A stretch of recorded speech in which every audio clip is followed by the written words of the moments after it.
Gavin Newsom gets his presidential run started very early out in South Carolina. California is supposedly super serious about housing this time around. And the former head of the Los Angeles Homeless Service Agency was found to have done no wrongdoing when giving $2 million to her husband's nonprofit. All that and more coming up on this episode of the California Underground podcast, starting right now.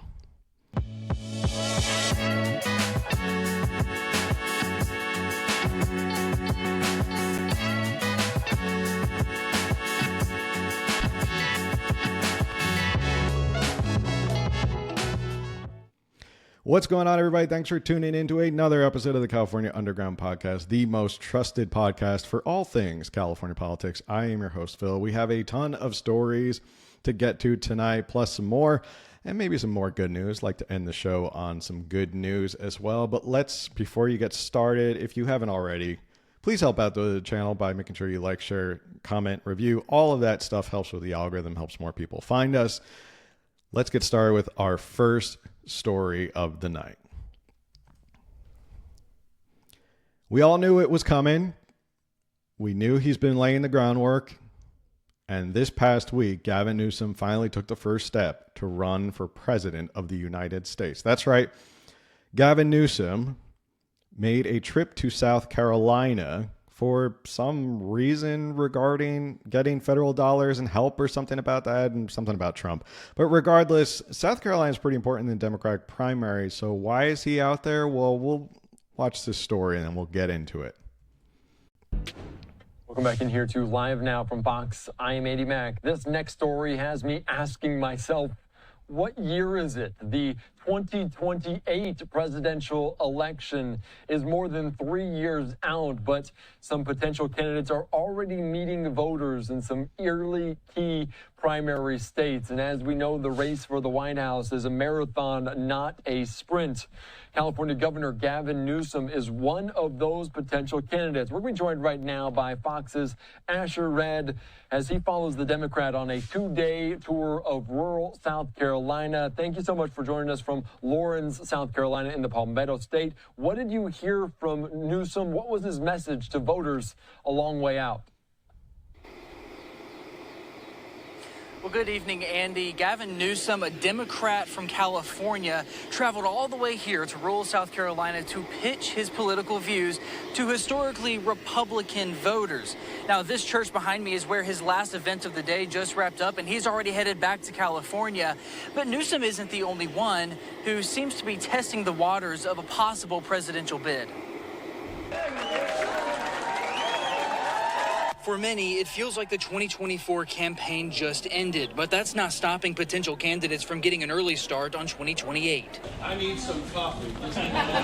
If Governor Newsom does decide to run for president, an official announcement likely won't come for quite some time. But that didn't stop the California Democrat from bringing his message to voters in rural South Carolina this week. The question is, how do we not only repair the party brand, but repair this nation, and how do we move from a defensive posture to an inspiring vision? And so that has to also be the project that occurs concurrently as we push back against Trump and Trumpism. Newsom told...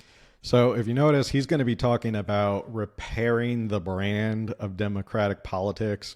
He's been doing a lot of this, trying to move more towards the middle, trying to make himself more moderate. This is why he's going to South Carolina, is a red state, and there's a lot of Republican voters out there, a lot of moderate Democrats. We'll get into sort of the breakdown of the voters, but that is why you can tell he's kind of laying the groundwork of a national message, not just, hey, I'm from California. I'm here to talk to you about how wonderful California is. He's preparing that national message. People in South Carolina that the country needs less political polarization, and that's something a lot of voters here are thinking about too. I think the polarization isn't going to end, which is why we need strong Democrats to combat that. Other Democrats stirring speculation about... I don't think the polarization is going to end, so we need strong Democrats. Okay. I mean, you're just buying into the politicization and the political tribalism, but okay. Potential White House runs include Illinois Governor J.B. Pritzker. He spoke at a Democratic fundraiser in New Hampshire in April. In May, former Transportation Secretary and 2020 Democratic candidate Pete Buttigieg held a town hall in Iowa. There's also no natural front runners in the Democratic Party. You know, they kind of have a spotty bench. It's a little bit anybody's game if you can get out there and build a reputation. Some political analysts say the early bird approach could help candidates build name recognition while they test out their pitch to voters. Some of what's going on, I think, probably too, is political messaging. And, you know, what works and what doesn't work and what resonates with people. And Republicans are also heading to early primary states as well. Just later this summer, Governor Glenn Youngkin of Virginia is expected to speak at events both in Iowa and right here in South Carolina. Andy? All right, thank you so much. It's always interesting when we see these potential candidates always make stops coincidentally in early primary states. Gavin Newsom, though, has pushed back that he's not seeking a bid for the White House, right? Yeah, he did reiterate he's not publicly at least seeking any Oval Office position. As of right now, obviously that could change. BS. Oh, sorry. Must have caught something in my throat. Especially if he flew from California all the way here to South Carolina to do this.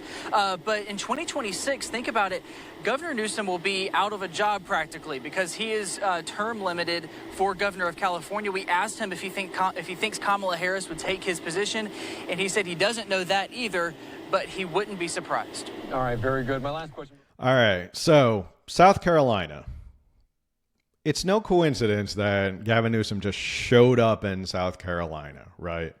It's not like he picked it out of the hat or for whatever BS reason he came up with that he wanted to go to South Carolina because he thinks they needed federal dollars for disaster relief or something like that. None of that is really what he's doing. It is so blatantly obvious that Gavin Newsom is slowly but surely building up his platform, testing out his message in these red states, testing it out on moderates. You've seen him on these podcasts. He was on the Sean Ryan podcast where he was gifted a gun and they had to make sure it's California compliant. Of course, it has to be on the California handgun roster, which is completely unconstitutional, but that's a whole different story. And he says, "Oh, I'm not anti-gun. I'm actually, I just want common sense gun control." Yeah, okay.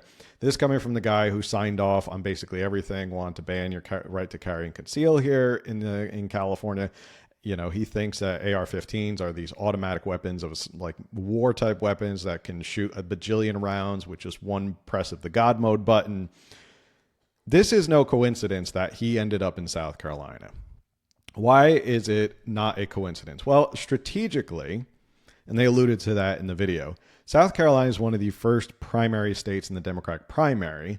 You have Iowa, New Hampshire, and South Carolina. It kind of goes that way. And South Carolina is an interesting state because it's one of the more conservative states.